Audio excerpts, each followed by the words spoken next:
La nouvelle que Katia avait démissionné et avait cessé d'envoyer de l'argent a poussé sa belle-mère à s'y précipiter, prête à exiger des explications. Mais que ferait ensuite la belle-fille tranquille et le gendre réservé? Avant de continuer, imaginez, quel âge avez-vous et où lisez-vous ceci maintenant? Venons au fait. Le réveil n'avait même pas sonné lorsque Katia ouvrit les yeux. Le matin était à peine clair, le quartier dormait toujours en silence. Quelques lumières clignotaient dans les cuisines voisines, l'asphalte brillait humide et l'odeur des vêtements propres mêlée au thé de la veille, désormais froid, flottait dans l'air. Sur la chaise, son cardigan de travail semblait l'attendre avec le sourire. À côté, le sac contenant les documents pesait plus qu'il n'aurait dû non pas à cause de son contenu, mais à cause du poids des années traînées à l'intérieur. Sans se presser, il s'enveloppa dans le drap et se dirigea vers la cuisine. En vitrine, les mêmes objets que toujours, la vieille théière qui sifflait, le sucrier au bord ébréché. Tout est en place, tout est connu. Il alluma le feu, fit bouillir l'eau et prépara son petit déjeuner habituel, du pain avec du beurre et une pincée de sel, comme il l'aimait depuis qu'il était enfant. En attendant que la théière grésille, il regarda son téléphone portable. Sur l'écran, l'application bancaire a affiché une notification, répétez le transfert. Ce geste était devenu aussi automatique que sucré du thé. Depuis combien de temps avait-elle appuyé sur ce bouton sans poser de questions? Il y avait d'abord des petites quantités, des miettes qui ne faisaient pas mal. Par la suite, les montants ont augmenté, mais Katia n'a jamais demandé où allait chaque dollar. Après tout, depuis toute petite, j'ai entendu dire que la famille ne se mesure pas à l'argent, que l'essentiel est l'harmonie à la maison. Elle versa le thé, posa la tasse sur la soucoupe et se murmura, ça suffit. Il n'y avait pas de colère dans le mot, juste une lassitude évidente, une certitude qui commençait enfin à émerger. Il ouvrit son cahier et tapa les mots qu'il répétait mentalement depuis des mois, je démissionne de ma propre initiative. Date, signature. Son patron en comptabilité était compréhensif, il comprendrait. Il a placé dessus le reçu des vacances non prises, un morceau de papier ennuyeux, mais nécessaire. Pendant que je rangeais tout dans mon sac, mon portable continuait de clignoter, insistant. Pas aujourd'hui, marmonna-t-il en éteignant l'écran. C'est alors que la porte du couloir grinça. Anna Petrovna est apparue, enveloppée dans ses cheveux impeccables, les cheveux soigneusement coiffés. Pourquoi toute cette obscurité? A-t-il demandé, même s'il connaissait déjà la réponse. Un autre rapport d'entreprise? Katia a répondu calmement, oui, le travail ne s'arrête pas. Le travail est pour ceux qui travaillent, ma fille, répondit la belle-mère, avec un faux ton d'enthousiasme. Ceux qui attendent doivent s'inquiéter. En fait, les prix des médicaments ont encore augmenté. Cela disparaîtra dans la matinée, le temps que la promotion de la banque soit valable. Et la facture d'électricité était élevée ce mois-ci. Katia inspira profondément. Il n'y aura pas de transfert aujourd'hui. Anna Petrovna se figea. Et pourquoi? Pensez-vous que c'est un hôtel 5 étoiles? Qui va payer les factures? Je vis avec une pension, votre mari traverse une période difficile, il attend la bonne opportunité. La voix n'était pas forte, mais tranchante comme une lame. Katia posa la cuillère et fit face à sa belle-mère. La peur qui a toujours vécu cachée dans votre poitrine, comme une souris dans un trou, semble enfin avoir disparu. Il n'y aura plus de transfert, répète-t-elle calmement. Je suis fatiguée. J'ai aidé pendant des années, sans demander, mais je n'en peux plus. Et je ne vais pas non plus continuer dans un métier qui m'étouffe. La belle-mère rit amèrement. Ah, alors c'est comme ça? On t'a accueilli, on t'a tout donné, et maintenant que la vie devient dure, tu tournes le dos? Tais-toi et garde ce petit bout de papier. Fais le transfert et vis comme des gens normaux. Katia n'a pas discuté. Il termina son thé, lava soigneusement la tasse et alla se préparer. Dans le couloir, il est tombé sur Sergueï, qui s'étirait en se grattant l'arrière de la tête. C'est quoi ce bruit si tôt? Plaisanta-t-il, feignant le désintérêt. Personne ne se bat, a-t-elle répondu. Je viens de vous dire que j'ai démissionné. Et aujourd'hui, je ne ferai aucun transfert. Le sourire de Sergueï disparut. Tu es fou? Juste au moment où je clôture une affaire importante. Maman a besoin d'aide, tu sais comment ça se passe. En plus, les décisions comme ça se prennent en famille. Il ouvrit les bras, désespéré. Katia se contenta de secouer la tête. J'ai déjà décidé moi-même. Je ne peux plus soutenir personne, ni m'annuler. Anna Petrovna les dépassa comme un vent violent, laissant dans l'air une traînée de parfums bon marché et de ressentiment. Ah, alors tu as décidé, hein? Qui as-tu consulté, hein? Avec ta petite amie, Ludmila, qui te remplit la tête d'absurdité? La voix tremblait d'une colère réprimée. Sans répondre, Katia enfila son manteau et partit. En comptabilité, l'environnement chaleureux et familier l'a accueillie comme toujours. Les collègues se saluaient, parlaient des projets du week-end et se plaignaient des prix. Le patron, un homme calme d'âge moyen, lut sa démission et soupira. Quel dommage, Katia. Tu es méticuleuse, fiable. Tu es fatiguée? Il n'y avait aucun reproche dans son regard, juste une véritable attention. J'en ai marre de vivre sans enthousiasme, a-t-elle admis. Mais si vous avez besoin d'une aide ponctuelle, je peux travailler en freelance, pas de nuit ni de week-end. Il hocha la tête, comprenant. N'oubliez pas, vous n'êtes pas seul au monde. Parfois, le silence à la maison vaut plus que n'importe quel salaire. Quelque chose en elle s'est solidifié. Après le déjeuner, il s'est rendu à la banque et a annulé les virements automatiques. Le préposé, curieux, demanda pourquoi. Je dois passer à autre chose, répondit Katia. Et, pour la première fois depuis longtemps, il rit. Un rire doux, presque imperceptible, mais vrai. Le soir, comme prévu, Anna Petrovna n'a pas pu résister.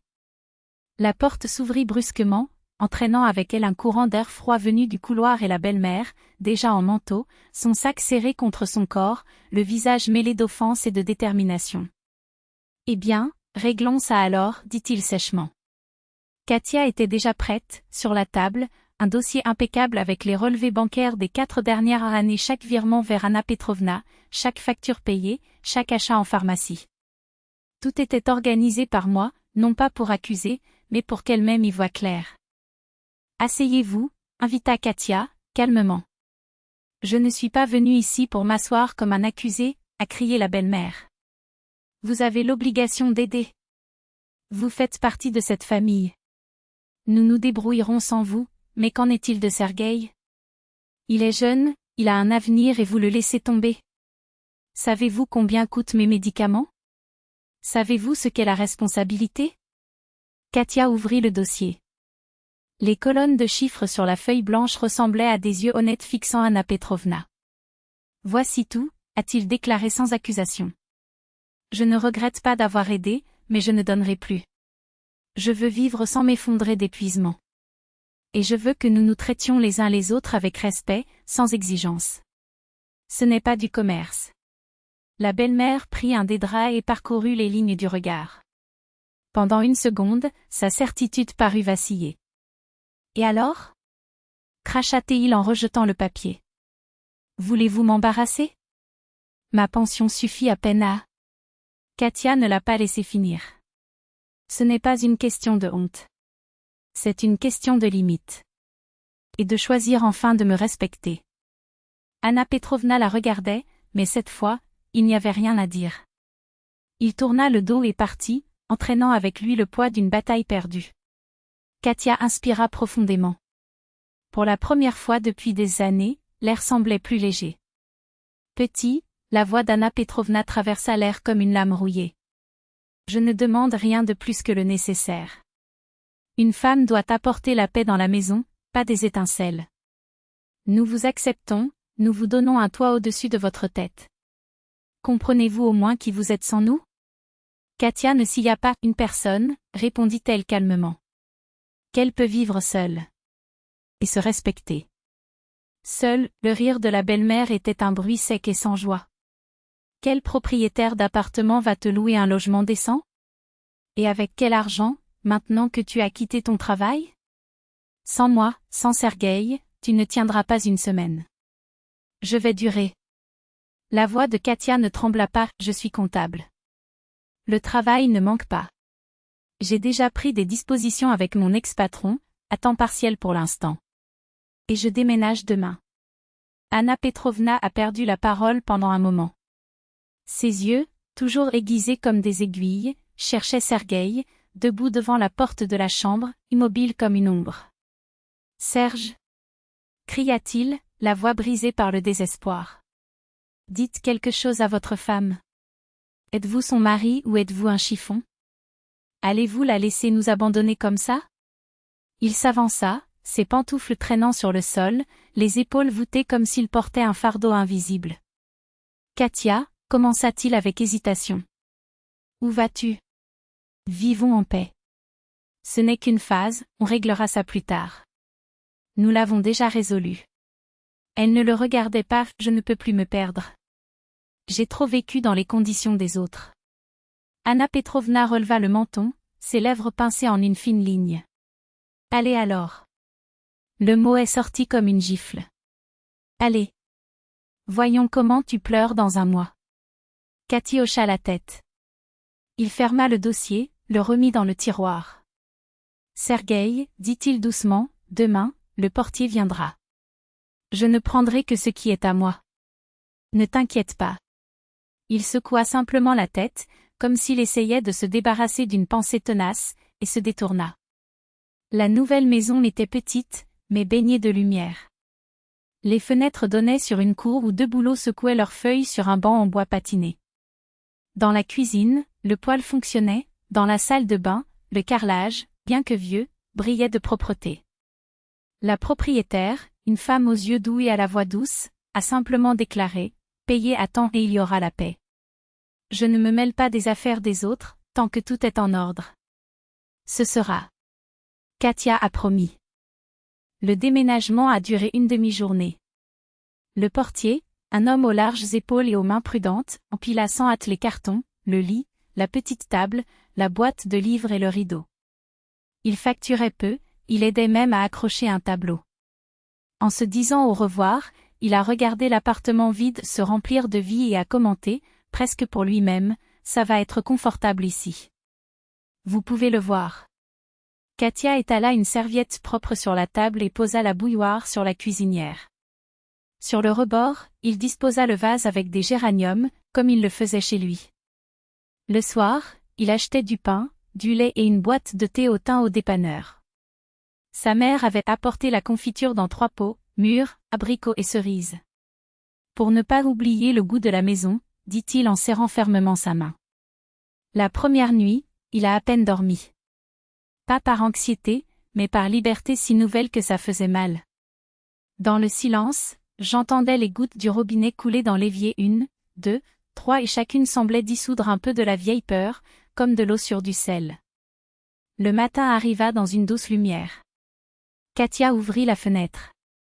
Le vent fit bouger le rideau, et elle sut, sans avoir besoin de regarder le calendrier, on était en mai. Le travail ne manquait pas. L'ancien patron a tenu parole et elle s'est vite retrouvée plongée dans les feuilles de calcul et les délais. L'argent suffisait pour le loyer, les factures, les médicaments de sa mère et les petites joies, un bouquet de marguerites au marché, un livre d'occasion aux pages jaunies. Mais la plus grande joie était le silence. La bonne petite tasse de thé le soir. Parfois, Sergueï appelait, la voix fatiguée. « Comment vas-tu » il a demandé.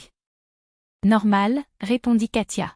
« Et toi ?»« Ah, tu sais, maman grogne, le travail est dur. » Une pause. « Tu ne pouvais pas ?»« Non, Sergueï. » Sa voix était ferme mais pas cruelle. « Tu es un adulte. Gère-le. » Pour l'instant, il vaut mieux ne pas parler. Il soupira, marmonna quelque chose d'inintelligible et raccrocha. Et il ne s'en souciait plus. Pendant des semaines. Anna Petrovna a tardé à s'exprimer. Lorsqu'elle l'a fait, c'est par message, j'étais chez le médecin. J'ai acheté des médicaments, chers. Si je peux les transférer. Katia a tapé la réponse sans hésiter, le programme de santé prend en charge. Demandez à votre clinicien. Je n'ai pas envoyé d'argent. Il a raccroché. Ce n'était pas facile. Mais la première nuit sans le poids habituel lui avait prouvé une chose, il était sur la bonne voie. Ludmila, une collègue et amie, est arrivée un après-midi avec un paquet de papier craft. Pirogue aux pommes de terre et ciboulettes. Et 2 poires. Et du chocolat, parce que oui. Il regarda autour de lui en souriant. Es-tu déjà installé? On se sent comme à la maison. Je suis à la maison. Katia corrigea doucement. Ils restèrent dans la cuisine, parlant comme parlent les femmes, pas de chichi, pas de drame, juste l'essentiel. Ludmila a parlé des ragots du bureau, la fille du chef comptable avait eu un bébé, les voisins se disputaient à nouveau pour une place de parking, le prix du chou avait augmenté et ne montrait aucun signe de baisse. Ah, j'avais oublié, il but une gorgée de thé. À l'école de ma fille, ils vont organiser une soirée de remise des diplômes. Il y aura d'anciens élèves, des parents, des professeurs. Nous avons étudié dans ce domaine, vous vous souvenez? Allons-y. Juste pour nous asseoir dans l'auditorium, écouter de la musique, voir des visages familiers. Katia hésita, mais hocha la tête. Pourquoi pas? Ce n'est pas pire. Le soir du bal de promo sentait la peinture fraîche et les pommes au caramel provenant des buffets de l'école.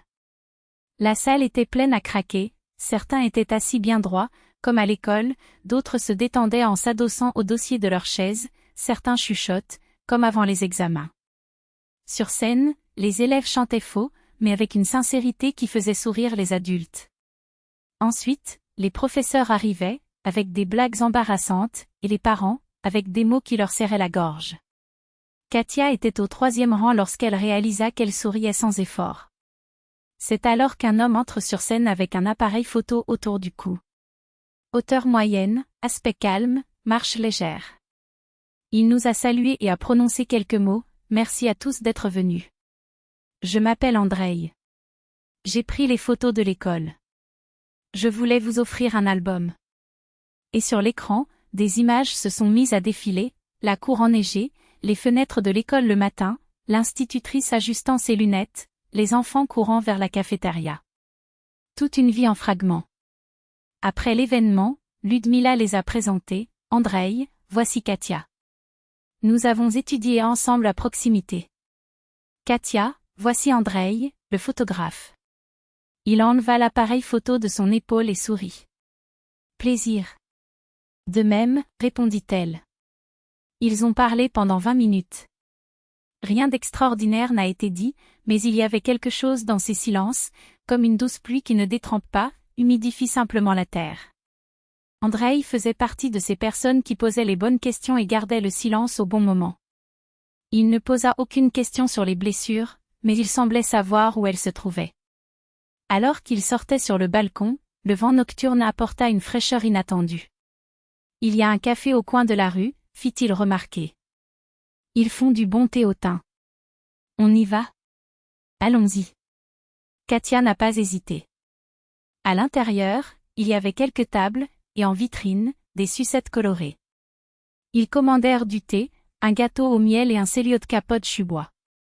Dehors, la vie défilait, une mère avec un enfant sur ses genoux, un homme avec des sacs, une vieille femme avec son chien en laisse. Andrei a parlé de son travail, il a photographié des cours, des gens ordinaires, de petits événements dans une grande ville. J'ai adoré les premiers matins et les couchers de soleil. Katia écoutait, pensant que, pour la première fois, une conversation ne l'abattait pas, mais la maintenait en équilibre, comme des mains sur les épaules. Tu sais, dit-il en mélangeant le sucre au thé. Sur mes photos, les gens sont toujours plus beaux qu'ils ne le sont. Parce que je n'attends pas la pause. J'attends le moment où ils arrêtent de jouer. Cathy sourit. Je fais la même chose avec les chiffres. J'attends qu'ils ne soient plus que des colonnes. Ensuite, vous pourrez voir où est l'erreur, et où est la vérité. Ils ont ri. Puis ils se turent. Et ce n'était pas inconfortable. La vie suivait son rythme, désormais plus léger. Katia a appris à reconnaître le tic-tac de l'horloge la nuit et le croassement des grues dans les bouleaux le matin. Andrei a commencé à apparaître fréquemment, parfois avec du pain frais et du lait, d'autres fois avec un bouquet de pâquerettes ou un brin de romarin. Une fois, j'ai apporté une poire et j'ai dit, c'est comme un soleil chaud. Même s'il pleut dehors. Elle a ri, mais a accepté. Ils dînaient ensemble, se promenaient dans le parc, partageaient les miettes du quotidien. Et c'était dans ces miettes si simples qu'il y avait ce qui lui avait toujours manqué, du respect sans facture, de l'attention sans exigence. Sergueï apparaissait encore de temps en temps dans des messages courts. « Comment vas-tu ? Maman demande de tes nouvelles. » Puis, à lui-même, « Je n'en peux plus. » Katia n'a pas répondu. Ou bien il répondait par une phrase sèche, comme si quelqu'un fermait une porte sans bruit. La vie suivait enfin son cours. Et pour une fois, elle n'avait pas à s'excuser d'avoir pris de la place. L'aide qu'il demandait avait déjà été apportée une fois. « Je t'ai aidé autant que j'ai pu. Tu peux gérer le reste par toi-même. » C'est tout ce que Katia a répondu. Et ainsi ça s'est terminé.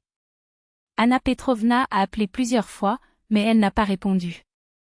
Un message arrive, court et lourd, « J'avais tort. Pardonnez-moi. » Katia le lut, laissa le téléphone sur la table et réfléchit un long moment. Le temps résout ce que nous ne pouvons pas. Et le temps, en effet, tissait ses coutures. C'est à la fin de l'automne, par un après-midi gris dans une cour de récréation vide, qu'ils se sont rencontrés. Anna Petrovna était là, serrant un sac de course dans ses bras, les épaules plus voûtées, les yeux sans l'étincelle d'avant, juste de la fatigue, juste des années. Katia la regarda et, pour la première fois, elle vit non pas la femme qu'il avait jugée, mais quelqu'un qui était aussi tombé dans sa propre ombre.